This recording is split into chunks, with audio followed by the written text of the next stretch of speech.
नमस्कार, आदाब, सत श्री अकाल। दोस्तों, स्वागत है आप सबका मेरे YouTube चैनल स्वप्निल जंक्शन पर। और मैं आशा करता हूं कि आप सभी स्वस्थ और सुरक्षित होंगे। दोस्तों, आज की इस वीडियो में मैं आपसे एक आग्रह करने आया हूं, आपसे एक निवेदन करने आया हूं, आपसे प्रार्थना करने आया हूं, गुजारिश करने आया हूं कि इस समय आप लगातार देख रहे हैं, आप खबरों में पढ़ रहे होंगे, देख रहे होंगे टेलीविजन पर या फिर सोशल मीडिया पर लगातार ये खबरें आ रही हैं कि फला राज्य में एक बड़े वर्ग को संक्रमित कर दिया गया है कोरोना के द्वारा। या फिर आप ये भी देख रहे होंगे कि डॉक्टर्स फला अस्पताल में बहुत बड़ी संख्या में ऐसे डॉक्टर्स हैं, जूनियर डॉक्टर्स हैं, रेजिडेंट डॉक्टर्स हैं, तो वो संक्रमित हो गए हैं। या फिर आप ये देख रहे होंगे, ये खबरें जरूर लगातार पढ़ रहे होंगे कि जो बड़े बड़े नेता हैं, बड़े बड़े मंत्री हैं, मुख्यमंत्री हैं, केंद्र में मंत्री हैं, बॉलीवुड की सेलिब्रिटीज हैं, अलग अलग क्षेत्र के जो भी लोग हैं वो भी अब संक्रमित हो रहे हैं। लगातार ऐसी खबरें आ रही हैं। फिर चाहे इसमें हमारी सुरक्षा से जुड़े जो हमारे जवान हैं वो हो, या फिर जैसा मैंने कहा डॉक्टर्स हो, नर्सेज हो, पैरामेडिकल का स्टाफ हो, या आम जनता हो, या नेता हो, या सेलिब्रिटीज हो, किसी भी क्षेत्र में हो, हर क्षेत्र को एक बार फिर से कोरोना ने प्रभावित करना शुरू कर दिया है इनफैक्ट।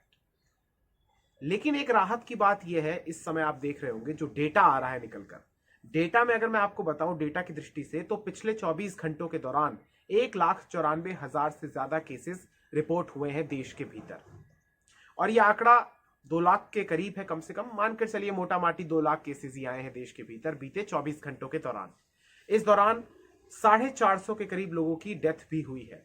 अब डेटा ये हमें बता रहा है कि इस समय जहां केसेस में एक बहुत बड़ा उछाल आया है, तो वहां आप देख सकते हैं कि 447, जहां तक मुझे याद आ रहा है, इतने लोगों की डेथ हुई है। हालांकि मैं एक बात स्पष्ट करना चाहूंगा कि एक भी डेथ होना दुर्भाग्यपूर्ण है, दुखद है, नहीं होना चाहिए कोविड के कारण। लेकिन आप कल्पना कीजिए, आप तुलना कीजिए, इनफैक्ट पिछले वर्ष जब इतने केसेस आ रहे थे तो उस दौरान हजारों में लोगों की डेथ्स हो रही थी।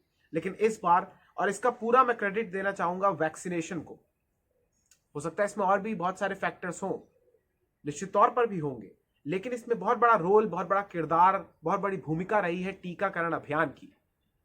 देश के कई वैज्ञानिकों ने मिलकर, दुनिया के कई वैज्ञानिकों ने मिलकर जो इस टीके को निर्माण किया है, अलग अलग टीकों का जो निर्माण किया है, और फिर इसको जिस प्रकार से, जिस रफ्तार के साथ अब इसको लगाया जा रहा है, ये बहुत बड़ा एक प्रकार से इसी का परिणाम है कि अब केसेस में उछाल आ रहा है। क्योंकि एक तरफा युद्ध नहीं है। अगर यहां से रिस्पॉन्ड हुआ है टीके के फॉर्म में, तो वायरस भी म्यूटेशन के फॉर्म में रिस्पॉन्ड करेगा। और वो भी अपने, वो कहते हैं ना, जब दीपक या दिया जो होता है, जब वो बुझने वाला होता है तो बहुत ज्यादा फड़फड़ाता है वो जो उसकी लौ होती है। तो मैं यही प्रार्थना करूंगा ईश्वर से कि ये वही वाली ये जो कहावत है, ये इस पर सिद्ध हो जाए, इस पर फिट बैठ जाए कि अब ये इसका अंतिम, कहते हैं ना, आक्रमण हो। लेकिन वही बात है कि भविष्यवाणी नहीं की जा सकती वायरस के सिलसिले में। ये महामारी है, और जहां सबको लगा था कि भाई गर्मी आ जाएगी तो शायद वायरस जलकर भस्म हो जाएगा, सर्दी आ जाएगी तो ठंड से, कड़कड़ाती हुई ठंड में ये कांप जाएगा, खत्म हो जाएगा, लेकिन ऐसा कुछ नहीं हुआ। बारिश आ जाएगी, कुछ नहीं हुआ। स्थिति गंभीर है, विकट है, विषम है। और इसीलिए मैं आज इस वीडियो में आपसे एक निवेदन करने आया हूं कि आपको ये बार बार बताने की जरूरत तो नहीं है, लेकिन हमारे देश में लोगों को बार बार याद करवाना पड़ता है। मास्क सबसे महत्वपूर्ण है। मास्क ही आपका सबसे बड़ा रक्षा कवच भी है, सुरक्षा कवच भी है, अलॉन्ग विद वैक्सीनेशन। लेकिन मास्क आपको कभी नहीं उतारना। ये बात मैं फिर से कह रहा हूं, हजारों बार पहले कह चुका हूं, एक बार फिर से मैं आपसे कह रहा हूं। मास्क आपको अपने शरीर के अंग की तरह समझना है। मास्क को आपको, तभी आप इससे प्रोटेक्ट रह सकते हैं। बहुत जरूरी है। मास्क आपको नहीं उतारना है, और अगर संभव हो तो आप डबल मास्किंग करके बाहर जाइए अगर आप जा रहे हैं तो। इसके अलावा मास्क को अगर आपको कहीं फेंकना है, सर्जिकल मास्क हो या 95 मास्क हो, अगर आपको उसको डिस्पोज करना है तो आप उसको ऐसे खुलेआम सड़कों पर मत फेंक दीजिए। क्योंकि मैं लगातार ये बातें देख रहा हूं, आपने भी नोटिस किया होगा कि मास्क आपको सड़कों पर पड़े हुए दिख जाएंगे। उससे किस हद तक संक्रमण फैल सकता है, ये आप कल्पना कीजिए। और कितने लोगों को शायद हुआ हो उससे, क्योंकि ये सारी चीजें रहस्य ही बंद कर रह जाएंगी। तो इसलिए मास्क को आपको अगर फेंकना है, डिस्पोज करना है, तो उसको डस्टबिन में जरूर फेंकिए। साथ ही साथ एक रिक्वेस्ट और है कि आपको अपने आसपास और अपनी स्वच्छता का विशेष तौर पर ख्याल रखना है। कभी भी अगर आप बाहर से अंदर आ रहे हैं तो आपको हाथ, पांव, मुंह सब कुछ अच्छे से धोना है। संभव हो तो गर्म पानी से स्नान ही कर लीजिए। अपने हाथों को नियमित रूप से धोना है दोस्तों। और मैं तो सैनिटाइजर्स के मुकाबले मैं ये कहना चाहूंगा कि आप अपने हाथों को साबुन और पानी से धोइए, वो ज्यादा बेटर है। क्योंकि कई सारे ऐसे केसेस आए जिनकी स्किन को रिएक्ट कर गया जो सैनिटाइजर्स होते हैं अलग अलग, क्योंकि अंततः वो है तो केमिकल ही। तो बेहतर है आप साबुन से अपने हाथ धोएं, हैंड वॉश से अपने हाथ धोएं। और सबसे महत्वपूर्ण बात कि अनावश्यक तौर पर आपको यात्राएं नहीं करनी है, क्योंकि ये कोविड फैलता ही इसी बात से है कि जब लोग आपस में घुलने मिलने लग जाते हैं। लेकिन दुख की बात यह है कि इस समय जहां तमाम पाबंदियां लग तो रही हैं, लेकिन उसी का विरोधाभास भी उसी समय आपको सामने सामने दिख जाएगा। जहां एक तरफ पाबंदियां लग रही हैं, वहीं पर विरोधाभास भी उसके साथ कदम से कदम मिलाकर चल रहा होता है। भीड़ आपको लगातार दिखेगी बाजारों में, और वो भीड़ भी उसमें बहुत ही कम लोग आज भी है। बड़ा दुखद है ये कि उसमें वो लोग मास्क नहीं लगा रहे हैं, क्योंकि उनके अंदर एक धारणा ऐसी बन गई है कि अगर हमने वैक्सीन के दोनों डोजेज ले लिए हैं तो फिर हम प्रोटेक्ट हो गए। ये नहीं है। वैक्सीन आपको उस गंभीर स्थिति में जाने से या आपको अस्पताल में भर्ती कराने से आपको बचा सकती है। वैक्सीन आपको कोविड से नहीं बचाएगी।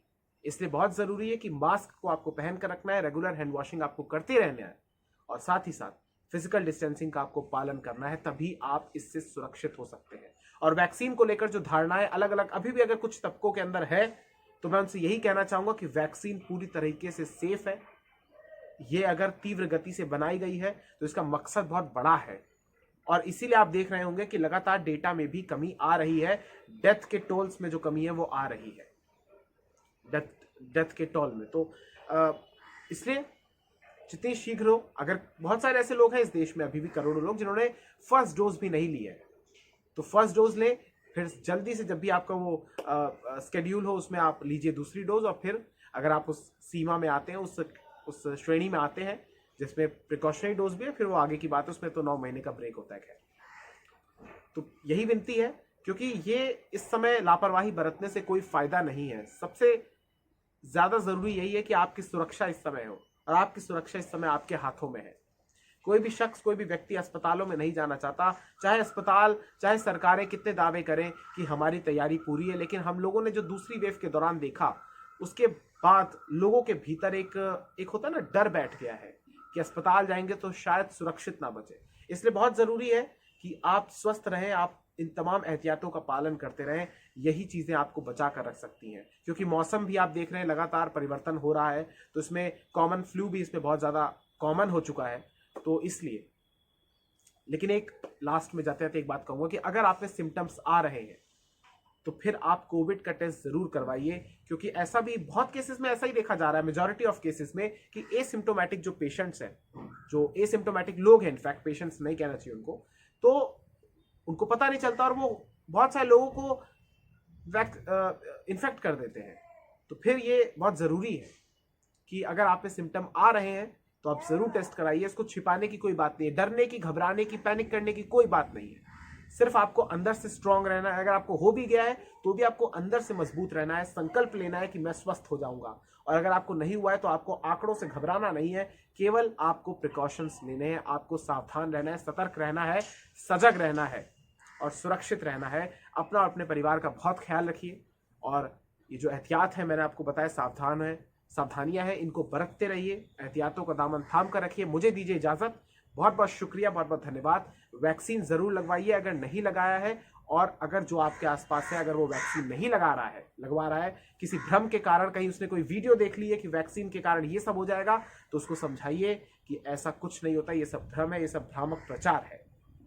और याद रखिए कि अगर एक से एक अमीर व्यक्ति, एक से एक सुरक्षित व्यक्ति को हो सकता है, बड़े बड़े क्लस्टर्स अगर निकलकर सामने आ रहे हैं, तो कोई भी इससे संक्रमित हो सकता है। ये भेदभाव नहीं करता वायरस। बहुत बहुत शुक्रिया, अपना ख्याल रखिए। नमस्कार, जय हिंद, जय भारत, वंदे मातरम, इंकलाब जिंदाबाद, सत्यमेव जयते, जय हिंद।